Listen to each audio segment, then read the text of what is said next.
Okay, you're live. Okay. Hello, everyone, and welcome to the Grand Multiliteracy event. It's an event that's all about literacy in the home language. And often when we think of teaching our children to read and write, we think of, in practical terms, how we're going to do this or that, the resources we're going to get. And there is one aspect that's often overlooked, and that's the emotional side of the learning experience. So to talk about this, I'm very honored to have Dr. Jean-Marc Dewaele with me. So just to introduce who Dr. Dewaele is, he's an honorary, sorry, professor at University College London, and is Emeritus Professor of Applied Linguistics in Multilingualism at Birkbeck University of London. He has published and edited 10 books and more than 350 papers and chapters. He is the former president of the International Association of Multilingualism, the European Second Language Association, and the International Association for the Psychology of Language Learning. He is the general editor of the Journal of Multilingual and Multicultural Development. He won the Equity and Diversity Research Award from the British Association Award, from the International Association. I'm losing my. So yeah, he won the Equality and Diversity Research Award from the British Association for Counselling and Psychotherapy. Psychotherapy. Sorry. In 2013, the Robert Gardner Award from the International Association of Language and Social Psychology in 2016, and the Distinguished Scholar Award from the European Second Language Association in 2022. He was ranked the third most influential linguist in the world in the Stanford ranking in 2023. So quite an impressive achievement. So thank you so much, Dr. Dewaele, for being with us today. Let me just double check that we are actually live. Let me check. Sorry. Yes, we are live. All is fine. Okay. So yeah, thank you very much for being here and making the time to take part in this event. A pleasure. And so I would like to start with maybe the beginning of what made you aware of the importance of emotions in the learning process. Sorry, I'm losing my English now. But I believe you were a teacher before, and it's in your lessons while teaching that you realize how much emotions were important. Do you want to explain a bit what happened and what led you onto this research topic? Sure.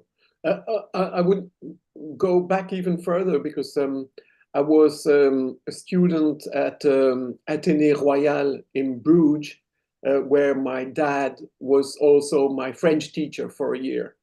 And Ah, my dad was an absolutely amazing teacher. He was very charismatic. He was funny but stern, and he expected everybody to work really hard. But mm, he would also do completely unexpected things in the classroom, and everybody was really riveted and was hanging from his lips and wanted to hear more. So one day, one class, it would be Ça plane pour moi, one of the hits yeah. in the 1980s. And then another class, it would be some political text extracted from a newspaper, and then it would be a poem, and then it would be a cartoon, and then he would ask us to translate, or he would ask us to play things out, or it would be we would follow him to watch Molière's Le Malade Imaginaire that Yeah. was showing at a local theater. And so what I learned from him was the joy of being in front of a classroom and being able to connect with the students and to infuse them with enthusiasm for the target culture. and the French culture is immense. There is so, I mean, it's true for any culture, really. There are so many interesting cultural products. So rather than insisting only on the teaching of grammar and le participe passé, because he really hated explaining l'accord du participe passé. And I think that when he retired, he said one of the things that I really won't regret is explaining the bloody participe passé again. He was so fed up with it. But of course, you have to teach the grammar and the vocabulary, and you have to follow the curriculum of the school and the national curriculum. But I think that as a teacher, you also have to realize that within these boundaries, you can still do unexpected, interesting stuff, and that's a good way to keep your students alert and interested in your class. So I would say that he was my example. And then later I went to study French in Brussels, and then I started teaching French myself for a couple of years in Brussels until I got my PhD. And then I moved to the UK and I started teaching French also in the French department at Birkbeck, where I was until last year, though no longer in the French department. So I moved away from language teaching. But then I realized that the way that you teach, in fact, applies to all kinds of subjects and topics. And I would, because I also teach, I still teach karate as a volunteer. And the techniques in front of a karate class are exactly the same that you would use in front of a class on linguistics or a class on French conversation. And I think that the same principles apply to parents trying to teach their kids something. So the teacher needs to be enthusiastic, needs to clearly believe that he or she can teach the students something useful. And if they buy it, then you have a close bond. You have like a non-verbal contract that we're gonna have fun together and you will learn something. So it's not just about having fun and not learning, because that wouldn't help. I mean, it wouldn't help in a classroom. It might help if you are reading texts to your son or daughter, because then the only aim is having fun together. Yeah, that's true. Yeah. If you are in a classroom, then students know that they are expected to score certain, score well on tests, and so they have an expectation that the teacher will help them get good scores. And so those are differences, I would say, between parents teaching their own kids and teachers teaching classrooms full of students. Yeah. So it means as well as parents, we don't need to feel too much pressure right now if, for example, our children don't understand something, because the aim is to create this bond with our children, and then the learning can come later on. But would it be oversimplifying to say that the more enjoyable the learning experience is, the more successful it will be? Is there any other thing, or is it really just that? Yeah, I think that that's basically what a large part of my research has shown. I have worked on foreign language enjoyment, and enjoyment Yeah. we defined as the ability to balance challenge and skill. So the ability to do something that is just difficult enough and hard enough that it requires your full attention and concentration, and you do your very best, and then you realize, oh, it works. I remember this, or I can apply this, and that makes it enjoyable. So it's harder to enjoy something that is too easy, and you can't That's enjoy true. something that is too difficult because you get bored. It's too difficult, you give up. And I think that the same applies to the developers of video games, in that they need to recruit new players. So the lowest level of game shouldn't be too difficult. That somebody who tries this out for the very first time must be able to score some points, because otherwise they would give up. Yeah. And only when they reach a certain level do they progress to the next level, and then the challenge can become a little bit harder, and they will develop their skills. And I think that the same applies to teaching of any skill, and that includes the foreign language classroom, or teaching the language to your kids, that they realize, oh, I can use this language. Oh, this language allows me to talk with my grandfather, or allows me to watch this film, or to listen to this book read to me in that language. So they will have to make an intellectual effort, but they will enjoy it. So I think enjoyment is really at the heart of the learning process. Yeah. That's something, I talked about in my book as well. I call it a 20-80 ratio. So it's a bit random, but I say if the child can put 20% of effort, if they get 80% of fun, then they're going to do it. But if you ask them to do 100% effort for no fun, they won't do it. If it's 50%, they might do it on a good day, but not do it on a bad day. And yeah, but there needs to be that kind of reward. Like, why am I putting the effort to? Why am I putting the effort? Yeah, and that starts from the very first class, in the sense that somebody who manages to string together 2 or 3 words in a new language Yeah, should be very proud that yeah, stringing together these 3 words, je m'appelle Jean-Marc, that's a success, you know. yeah, So the teacher then should praise the student for, yeah, that's good. You know, you yeah. managed to get that first sentence together. Nothing will stop you from making longer and more complex sentences over time. So you're on your way to learning French. And Yeah, of it's course, the first. you shouldn't overpraise. You should be sincere Yeah, in saying, well, this is a good start. yeah, You have a long way to go, but this is a good start. And that's how you do it, step by step. yeah. It's the little wins, and then they feel confident, and then they want to carry on.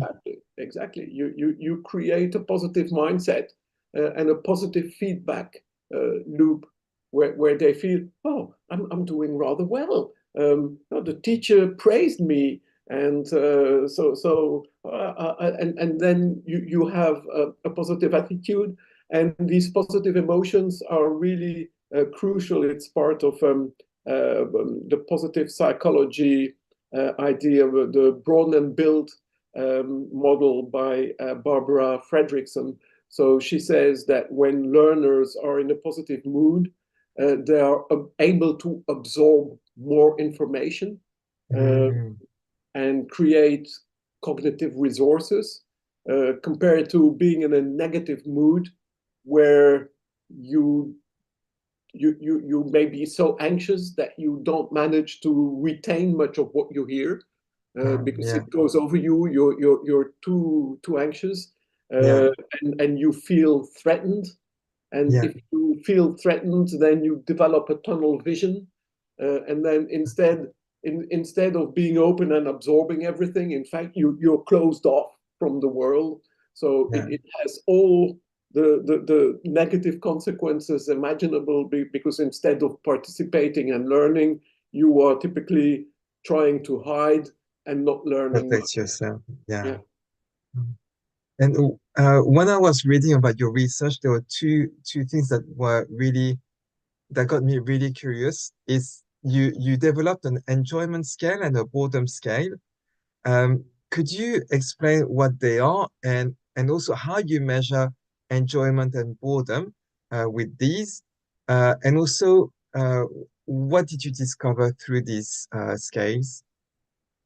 Okay, so in fact, the enjoyment scale is one that I developed in collaboration with a good friend of mine, Peter McIntyre, who is a psychology professor at Cap Breton in New Brunswick in Canada, and we had read Sail Mihai's work on flow, So he's also a positive psychologist, and he describes the experience of flow when you're doing something really complex and everything works out, and it seems that you can't get anything wrong, and you want to remain in that state of flow for as long as possible.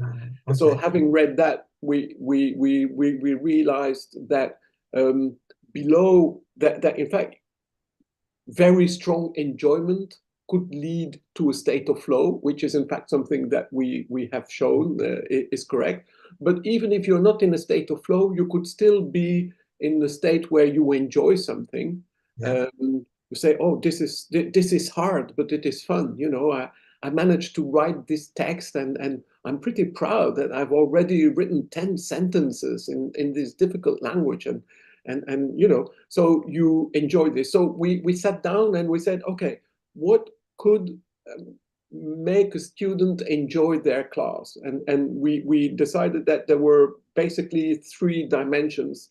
That there would be a very private, personal dimension, that you enjoy something because you have intellectual satisfaction of being in that class, learning that language, and you feel good about it. So you have items like, oh, my foreign language class is fun.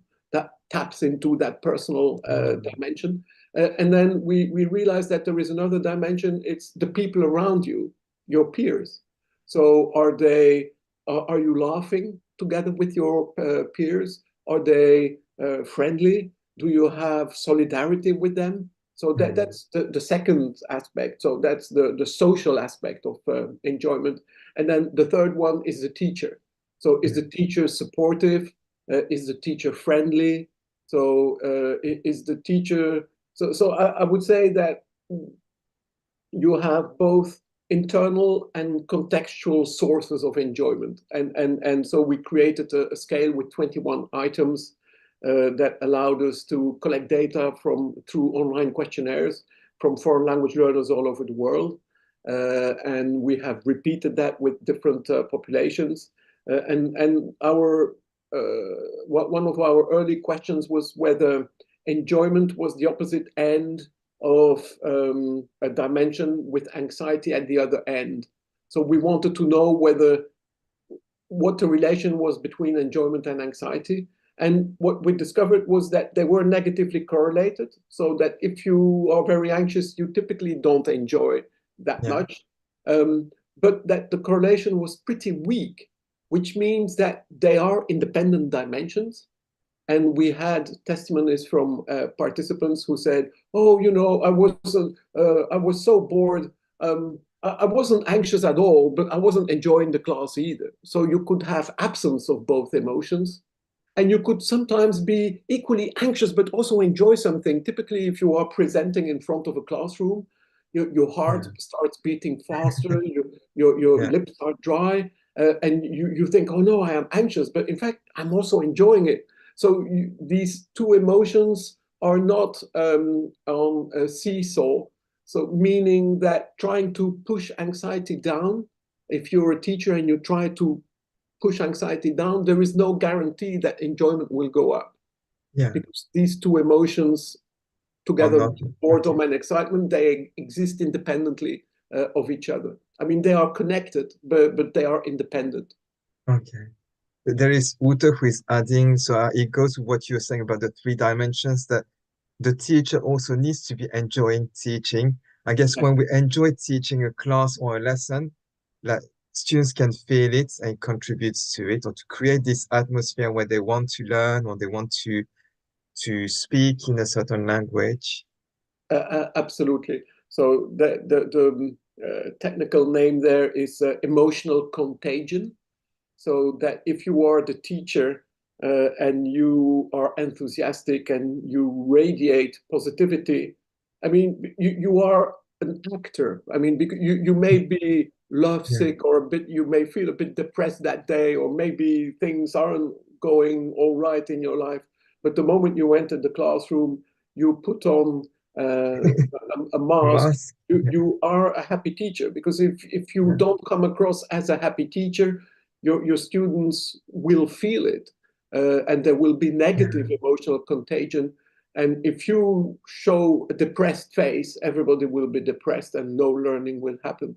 So this is so you engage in emotional labor, which is another technical term for putting a smile on your face, even if you don't necessarily feel like smiling. And Yeah. that's something that, if you're a stewardess or you work in the hotel industry, sometimes you have unpleasant clients, and yet you are obliged to keep that smile on your face and be Yeah. polite. And so that applies to the classroom also, because and of course it's great as a teacher, and you are a teacher. There is nothing that is more motivating for a teacher than entering a classroom where the atmosphere is emotionally neutral and Uh, where you can light the fire by doing something interesting, yeah. and you feel, okay, this is working. They are with me. We are in a Yeah. state of group flow, and Yeah. then it can last a whole class. Sometimes Yeah. sometimes it lasts only 5 minutes because one of the students then falls off his chair or starts complaining about something, and sometimes you lose the flow, and sometimes it's impossible to get back into that state.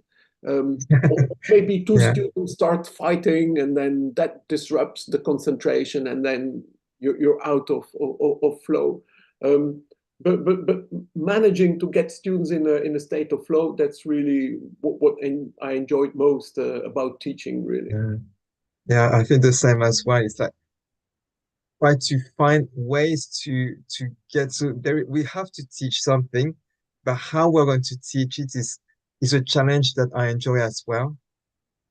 And I think what I discovered in one of the last papers is that the key to students' enjoyment is the teacher showing interest, sincere interest in them, and a sincere willingness to hear their opinions on various Yeah. things. And so I think authentic communication is really, really important. Yeah. And I think that good teachers realize which students are anxious, and good teachers realize that there is no miraculous way to evacuate the anxiety or remove the anxiety. Some people are anxious by nature.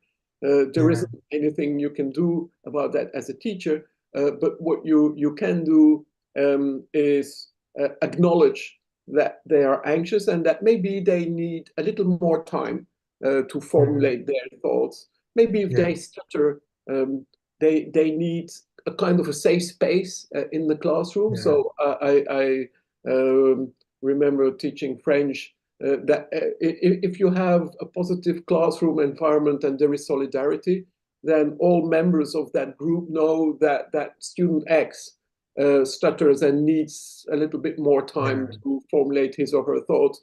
So I would say, okay, guys, now everybody shut up because I want to hear Elsie's opinion on this. And then she would obviously be anxious, but she would formulate her opinion. And then Yeah. that would be access. So I say, okay, now we know that she agrees with X and Y and Z and disagrees with her. And so she is a member of this group. And I think Yeah. that if you do that well, then everybody in the group respects that and admires the teacher for being fair and inclusive, because it doesn't matter. Um, Everybody is equal in the classroom, Mm. and that contributes to a positive emotional atmosphere. And so talking about positive atmosphere, so I was wondering, is it better actually to create a lesson where we try to generate positive emotions or to avoid negative ones like anxiety and boredom? I think we absolutely need to avoid a class that is boring. Um, but Yeah. you cannot control the anxiety levels in the Yeah. class. So I would say that a teacher who isn't worried if students are bored is probably not a good teacher. But a teacher who isn't overly worried that some students are anxious could still be a very good teacher. Um, so, but of course, it can be difficult because especially if you have students of different abilities, and you do a certain exercise that might be too easy for some students, and it may be too difficult for others. So then you have to make sure that you find something a bit more challenging for the advanced students, something a little easier for the less advanced students, so that they all have um, a task that they won't get bored with, because you get bored when it's too easy or too hard. Yeah. Yeah. And anxiety, I would say that it's okay. I think that you need a variety of tasks in a class, and some may be more anxiety provoking than others, so that you don't have a whole class where where you do some high anxiety activities that you allow students to prepare, or work in pairs.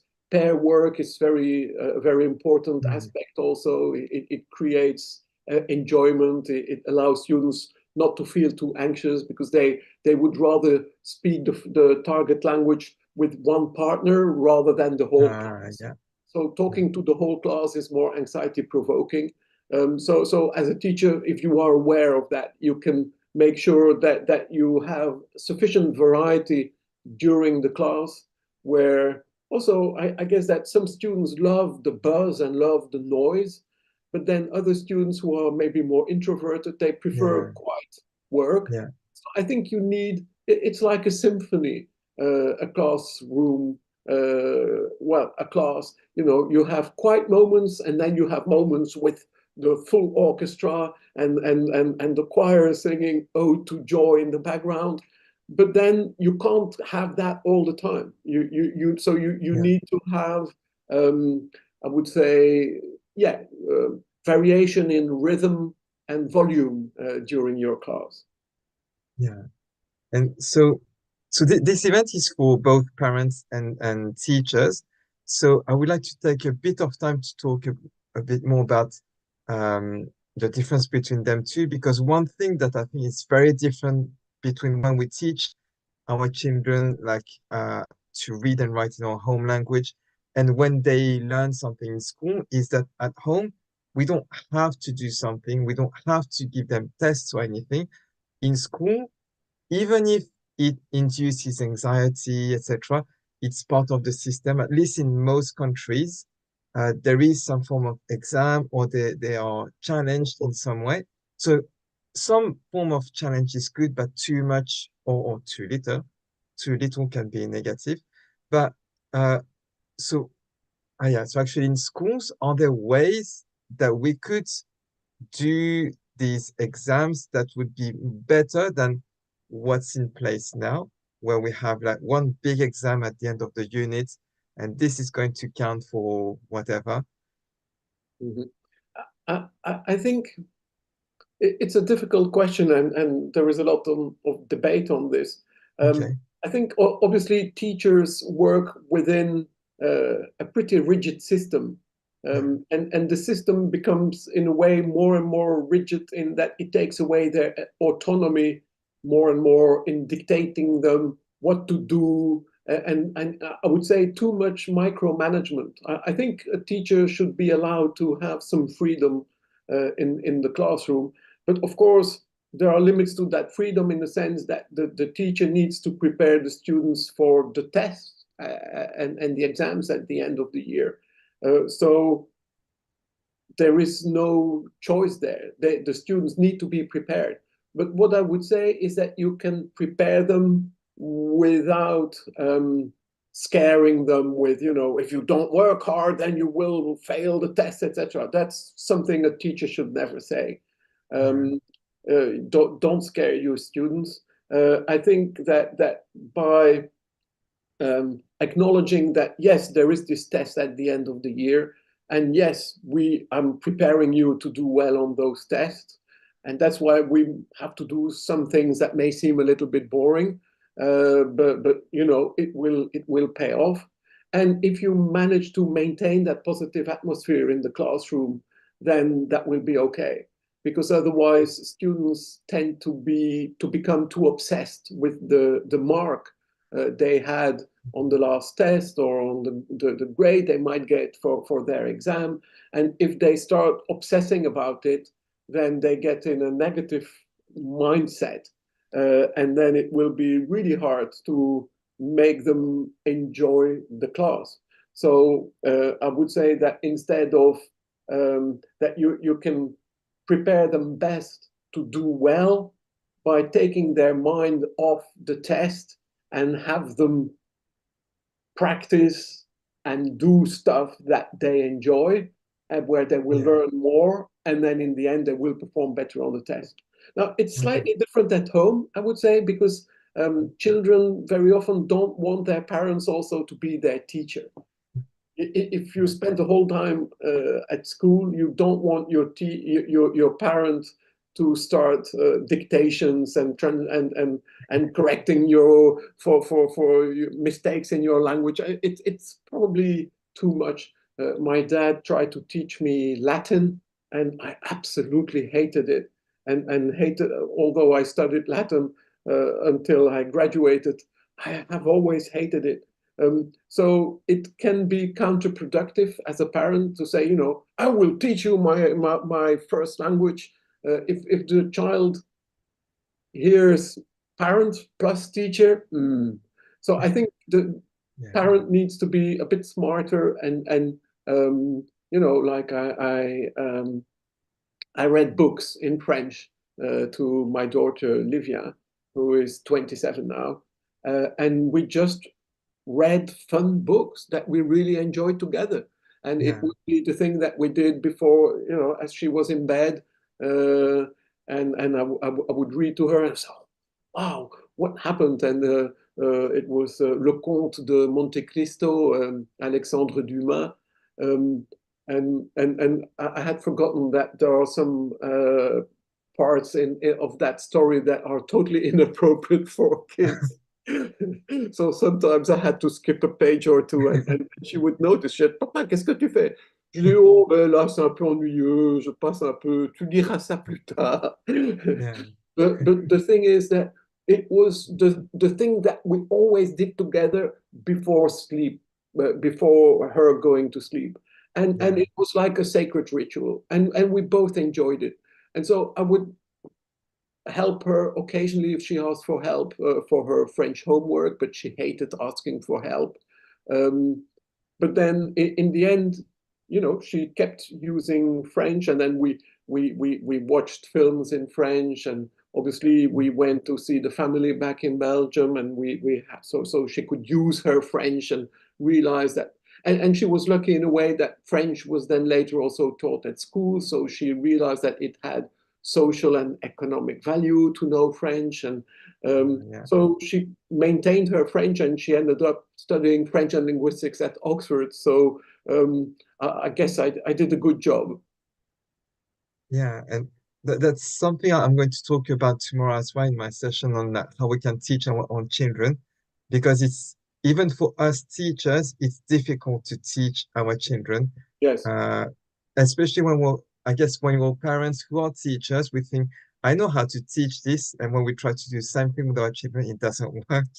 But so what you suggested, so it was the same thing that Dr. Correa Ibrahim mentioned in the previous session, is that like spending time reading together, it's a form of teaching. We don't just need to teach sitting at a table and writing and doing exercises that we do in class. We can do it in many other ways. Yeah, exactly. And simply talking to your child in the language and telling stories is a way to teach vocabulary, and there is a more equal relationship between parent and child if it is reading and storytelling. It's not I'm the teacher and you're the pupil and you have to listen what I Yeah, have to say, because then you create an unequal relationship and the child might resist. yeah. And so now there is another thing that maybe some parents might be worried is that they are not teachers, they don't know how to teach. But so like you said, we can just read things, etc. And that reminds me as well of something that happened last year in my lessons. So in my lessons I do a lot of games, team competitions, and fun activities in general. And there are things I plan and things that are unplanned. So, for example, on the spot, I think of doing something, or because someone said something, let's say I jump on this opportunity to So, develop what she said, etc. Uh, and or there are also sometimes where students, when I plan a game, they say, "Oh, no, can we do this one instead?" And if it's appropriate for the stage they're at, I would say yes. And at the end of the year, I gave them a survey to ask what they enjoyed, what they didn't enjoy in the lessons. good. And what I think almost all of them said is they liked so when it was unplanned. So whether it's anecdotes that I share with them about when I was growing up in France, blah blah, in school it was like this, like that, or when they are more in charge of the lessons themselves. Is there any correlation in terms of learning? So not just enjoyment, but in terms of learning, if students are more in charge of what's happening, or if it's unplanned and they have the impression that, okay, this wasn't planned, but it came up and it's fun. Is there any link? Well, what we discovered is that there are interesting cultural differences there.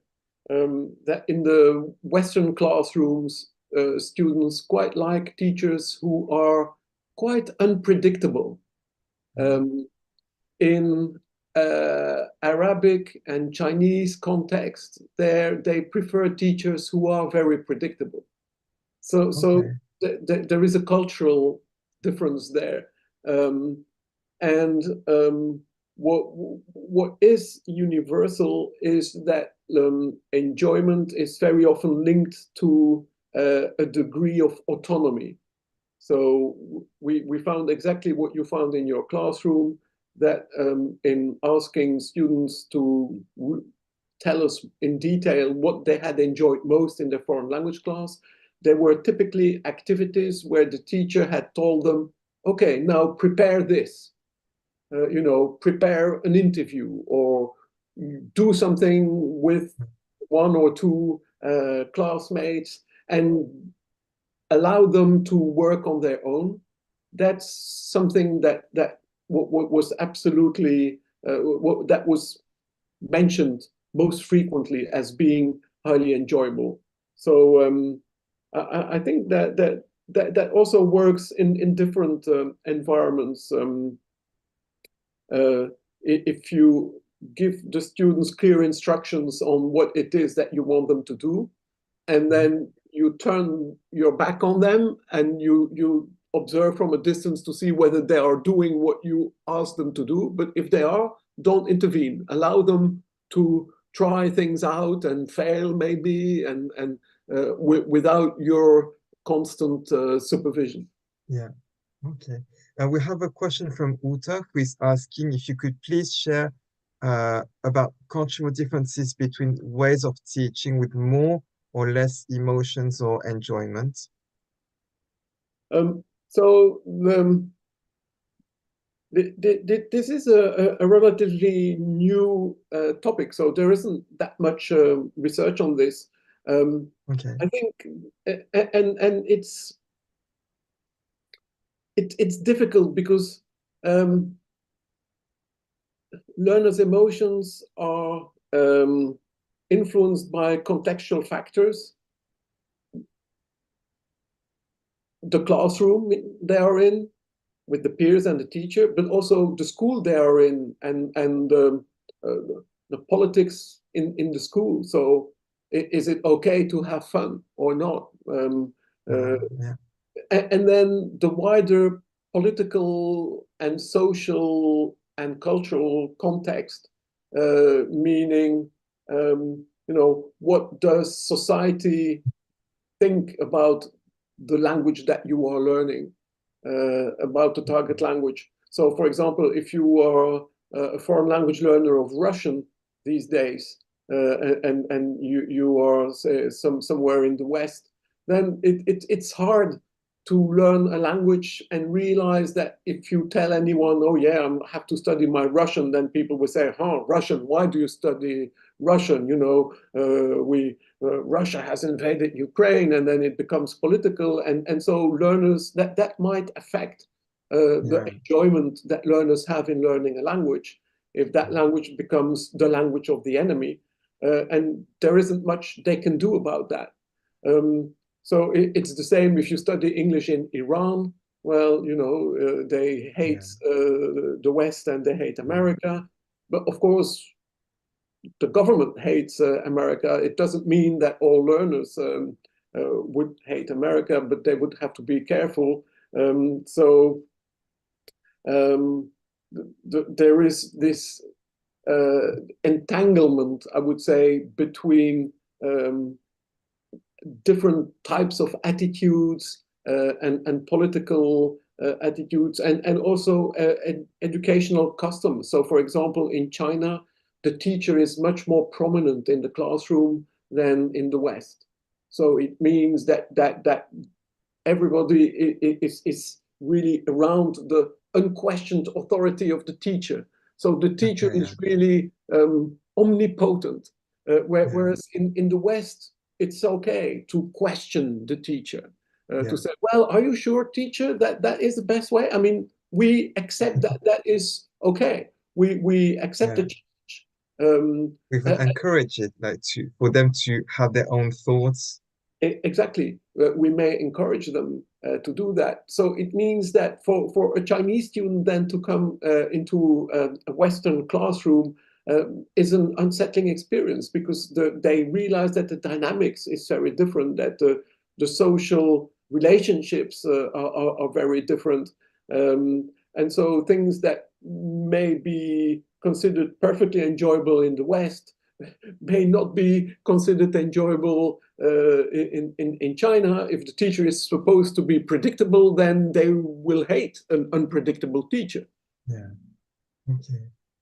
So Uto so she teaches also children as well, but she said she has observed that in groups as well, that with children who come from different countries, there can be a big difference. Like some would be feel lost if they're asked about their opinion, their emotions, or to Yes, do a task individually. Yeah. absolutely. Yeah, yeah. And I think that it's important as a teacher that, of course, you have to stick to your philosophy and your way of teaching, and that needs to reflect the norms in your school and in your society. I mean, yes, even within that, you can be inventive and do some unexpected fun things. But you need to be aware that students who come from different parts of the world may have slightly different expectations of understandings about what it is that they have to do to be a good student. And I imagine that if you are a Chinese student in a Western classroom, that you would typically avoid challenging your teacher. So that shouldn't be a criterion then for the teacher to rate the quality of the student. That just reminds me when I was in my teacher training. So we were taught in a method where we had to create situations for students to speak in the target language. And so one of these techniques is to using team competitions with points. And we were told that what you can do is to put a point to the wrong team. So you make a mistake. Then the students are going to say, sir, you made a mistake. And I had a Japanese friend who was going to teach Japanese, and she said, that in Japan, that's impossible. We can't do that. Like, how can I teach that kind of thing when in the culture it's not accepted? Yeah. And yeah. No, excellent. Yeah, that's an interesting anecdote. Yeah. And just to say in the teacher training, so generally we're taught how to do things, so how to engage students, how to plan a lesson, etc. Um, but like the emotional side, we're not really told about the emotional side. Um, and so is there anything you think is important for teachers who are watching us to know? And maybe that's going to be helpful for parents as well who feel like they're not teachers, but at least they know how to do whatever. Mhm. Is No, that I think the crucial thing, um, and I guess it's hard to teach teacher trainers on how to behave emotionally in the classroom. You know, yeah, yeah, it's pretty. It's true. It doesn't figure in um, the, the the the books, um, but I think the main message is that you have to connect with your audience, and that is true for an actor on stage. It's true for a teacher. So the teacher has to connect with the audience, whoever that audience is. It yeah. means that the teacher's personal preferences for music or literature are of no importance, in the sense that he or she should not impose them on Okay. the audience. That the teacher needs to show interest in what the students are interested in. And I remember teaching French at a school for translators in Antwerp almost 30 years ago. And I wanted to talk about politics and climate change and all the big topics, etc., for a conversation class. And I realized that my students were absolutely bored with these topics. They didn't want to talk about it. And I realized that, in fact, what I wanted to talk about what was one thing, but I had to make them talk. And so the thing they agreed to talk on was who had gone to the party, the school party, the previous evening, who Yeah, had gotten drunk, how drunk, who had kissed who, and had they vomited after drinking too much, etc. I was it was a topic that I thought was totally boring to me personally, but I had to pretend to be amazingly interested, and then suddenly the conversation went. Because everybody wanted to add something. And I realized, okay, well, that's my job as a teacher. I have to make them speak French. It yeah, doesn't matter what they are talking about. So yeah, if they think this is interesting, okay, I'll pretend I find that interesting. And then they also I could see that the students respected the fact that I allowed them to talk about things that were of importance to them, yeah. and then they would allow me to talk a little bit about other things also. So there was a kind of a compromise between what the curriculum imposed on us and what they were really interested in. Yeah. I guess if we transfer that to the home environment, for parents, it means as well that to be interested in what interests their children. So whether Yes, it's cartoons, books, of course. who their friends are, etc. Sure. And to talk about it, because if we start talking about it, they first they want to talk about it. So then they're going to maybe use more the home language, Yes. or maybe not at first, but if we start making it a habit, it can become the home language as well. And then they can be interested in expressing themselves not just orally, but in writing as well, or reading books. Or so when we you talked about reading books together, it's finding books that they enjoy. And if we connect with them, then they can learn a lot better and they would be motivated to do so. And I think the key is to start really, really very young. Mm, Because mm, you can't start that if they are 7 or 8 years old. I think you need to start that from the very start, the moment they can, yeah, pay attention. You read books to them from the very start, and then they won't rebel against it, um, that's true. because you have been using that language forever with them. Yeah, So it's a normal thing. Dads sit down in the evening with their child and read to them. That's normal. So I continued doing that until she was well into teenagerhood, and I was, yeah, I really enjoyed it very much. yeah. I'm doing that with my sons as well. I feel like it's also for us as parents a moment where we can take away and dedicate to our children if we Yes. have this habit, because throughout the day we might be like running after different things, but if we have this time set, then it's a time where we can reconnect with our children, and because they know about it, they might not be asking as much for the rest of the time where we can't dedicate that time. Mhm. Yeah, yeah.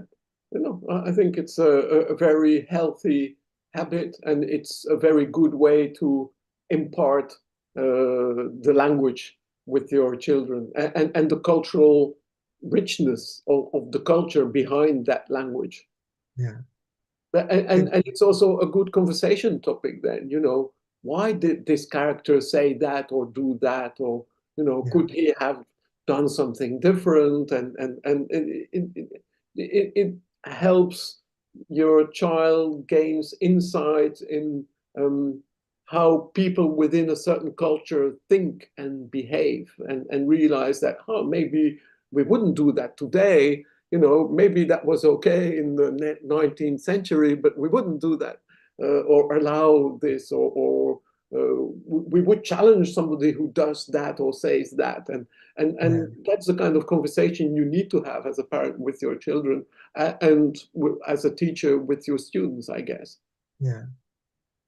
Thank you very much. So we're getting to the end of the hour, but and I think it was a really nice way to end on this, like the importance of emotions and how important it is to connect with our children, to then maybe teach them. But if there is no connection, then nothing can really happen, or at least it will be a lot of trouble. But yeah. Yeah, And yeah, so thank you very much for taking the time to be part of this event. I really pleasure. enjoyed this discussion. I'm sure it's going to be helpful with many families and teachers as well. It's a pleasure to talk to a multilingual dad, uh, and a multilingual teacher. So good luck with both. Thank you very much. Thank you. And so after this session, so in about 15-20 minutes, we're going to get to the last interview of this event for the day. And we'll be talking to Dr. Riham Shandi about how literacy in a diglossic language can support language development. Great. So if you're speaking Arabic or another diglossic language, I invite you to join us. Thank you very much again, Dr. Dewaele, and thank you for all of you who have been following us. Avec plaisir. Merci beaucoup. Merci. Au Au revoir. revoir, merci.